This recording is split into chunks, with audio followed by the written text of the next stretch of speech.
Juliana fala que o narrador ele não pode atrapalhar, ele tem que auxiliar quem está em casa assistindo. Esse é um ponto super importante. Então ele tem que ter uma fala clara, uma fala que mostre o que está acontecendo de forma diferente se é rádio ou TV. Se é rádio não tem a imagem, então ele tem que ser mais descritivo. Na TV, se você descreve demais, fica chato, fica cansativo, porque é over, né? Ficam, na verdade, informações exageradas, já que a imagem está lá acontecendo e a pessoa que está em casa está conseguindo entender o que acontece, né? Agora, ele tem que desenvolver uma personalidade, ter um padrão que é dele e tudo mais, mas ele jamais deve realmente se sobrepor. Se ele fica falando muito, trazendo informação desnecessária, ou fazendo comentários, ou às vezes ele resolve começar a querer prever o que vai acontecer, faz críticas ao técnico, sei lá.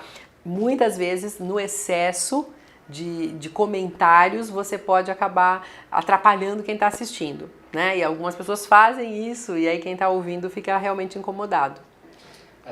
Você que trabalha na TV, você acha que existe uma obrigatoriedade do narrador ter uma voz, sei lá, uma voz mais de locutor, assim, falar uma voz mais grave, ou não é necessário? E se ele não tiver, tem como trabalhar isso? Tá, ótimo. Veja, gente, é assim, um tempo atrás se buscava muito esse padrão, né? Porque o que a gente tinha? Na verdade, a voz da TV, ela veio do rádio, o modelo da TV era o modelo do rádio.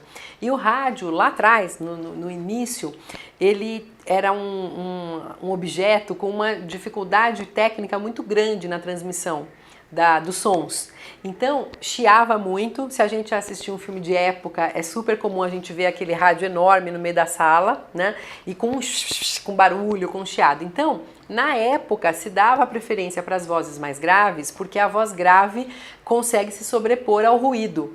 Então, você teria uma condição melhor. Só que isso evoluiu bravamente, né? Hoje a gente está numa condição super diferente em relação a isso, e hoje o que mais se busca é um padrão que passe a ideia de naturalidade. Nessa linha, a autenticidade é uma condição bem buscada mesmo, e hoje o que se quer, então, na verdade, são assim, narradores de futebol com personalidade. Para isso, ele pode ter uma voz mais grave, uma voz mais aguda, ele pode falar com uma ressonância mais equilibrada, menos equilibrada. Hoje isso é aceito, tá? Então o que se busca é desenvolver o melhor padrão que aquela pessoa é capaz de ter.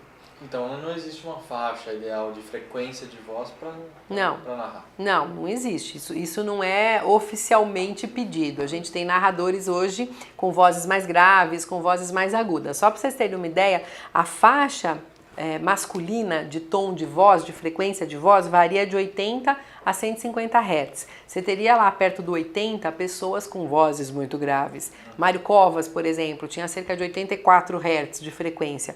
E você tem próximo de 150 homens com vozes mais agudas.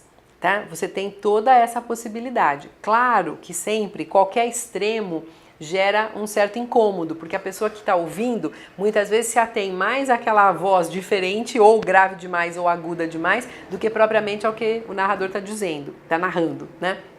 Então aí seria interessante que fosse uma voz com padrão mais equilibrado e que pudesse, como acontece idealmente, variar de acordo com o que está acontecendo. Então ele fica mais entusiasmado na hora do gol, e aí quando ele grita ele agudiza mais, e enquanto a partida está só acontecendo, sem muita novidade, ele mantém um ajuste médio grave. E é isso que torna a narração original, né? Sim, sem dúvida. O que a gente busca é realmente fazer variações de acordo com o conteúdo. Essa é a característica da fala natural. A fala natural sempre surpreende o interlocutor.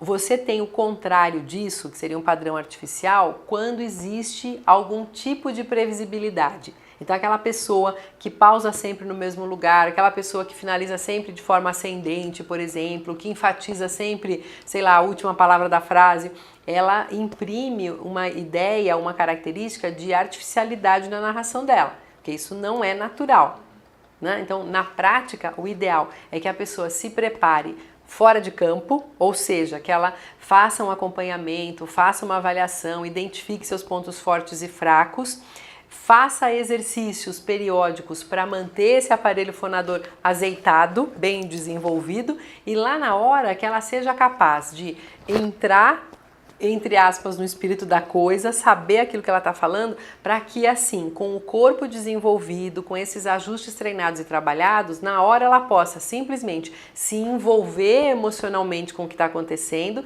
e o corpo, a voz, a maneira de falar vão refletir esse envolvimento dela. Isso é o que a gente busca idealmente. Você trabalha na Globo. Não precisa citar nomes, mas eu queria saber se tem algum tipo de problema mais comum que você teve que trabalhar nos narradores da Globo, ou então nos jornalistas, assim. Olha, considerando essa ideia de que hoje o que se busca é essa autenticidade, o nosso trabalho é realmente buscar os pontos fortes, né, de cada um e procurar desenvolver essas duas condições que eu comentei com vocês. Garantir essa saúde de voz e garantir essa característica de expressividade, para que eles realmente passem no ar a ideia de que estão falando de uma forma natural. É isso que a gente busca. Entendi. Em relação a cuidados com a voz, acho que é então alguns falam que não fazem nada, chegam lá na hora e acabou. Outros falam que tentam falar menos durante o dia, não ingerem bebidas alcoólicas no dia anterior, não come chocolate, não come chocolate. Tá. Tem uma série de fatores que interferem na produção da voz. Eu penso que um profissional da voz, de qualquer área que seja, um professor, um cantor, um ator, um narrador de futebol, um jornalista, considero que é fundamental que ele tenha a noção clara dos fatores que impactam na voz, porque a voz é um instrumento de trabalho dele. Então, por exemplo, tem alimentos que devem ser evitados um pouco antes da situação de fala profissional. O chocolate, o leite, o café, alimentos muito ácidos, se a pessoa tiver tendência a ter refluxo, é importante de evitar também. Álcool, fumo, é interessante também de evitar. A hidratação é super importante, então assim, tomar bastante água no decorrer do dia, mas especialmente durante a narração do jogo, ter água por perto e tomar pequenos goles durante a situação de uso da fala. Esse é um cuidado importante. Né? Cuidar, por exemplo, se no local onde ele vai falar tem ar-condicionado, se proteger para evitar choque térmico. Então, às vezes está um baita calor, aí ele entra lá naquela cabine congelada, então sempre é bom que ele se proteja de alguma maneira. É importante que ele hidrate mais ainda, porque o ar-condicionado tira a umidade do ambiente. Ele deve tomar cuidado com alguns medicamentos que podem ter impacto na voz. Então, por exemplo, o uso de AS, aspirina, ácido acetilsalicílico aumenta o risco de microhemorragias na corda vocal. Então é um tipo de medicamento que não deve ser utilizado por profissionais da voz de forma mais habitual, né? Medicamentos para alergia ressecam muito, medicamentos para emagrecimento que tem diuréticos ressecam também o corpo como um todo e por tabela ressecam a corda vocal, também devem ser evitados, né? O que mais? Fumo, álcool, já falei. São os cuidados mais importantes. Você comentou da pessoa ficar sem falar no decorrer do dia e tudo mais. Aí assim, não pode ter um uso abusivo. Então a gente sugere que se evite gritar, que se evite pigarrear com frequência, porque isso machuca a corda vocal, e que a pessoa evite imitar vozes. Tem uns narradores que são muito engraçados e eles gostam de brincar e tudo mais. Se o cara imitar uma voz muito diferente da voz original, isso pode estar envolvendo esforço, e aí não é interessante, principalmente no dia, né? E que ele deve falar naturalmente, falar normalmente lá no dia, também não é o caso dele, eu vou evitar de falar. Não é necessário, desde que ele fale numa condição saudável, sem esforço e garantindo a clareza. E é fundamental que da mesma forma que o atleta, ele faça uma preparação bem próxima do momento de entrar em campo, né? Porque aí ele consegue uma resposta melhor.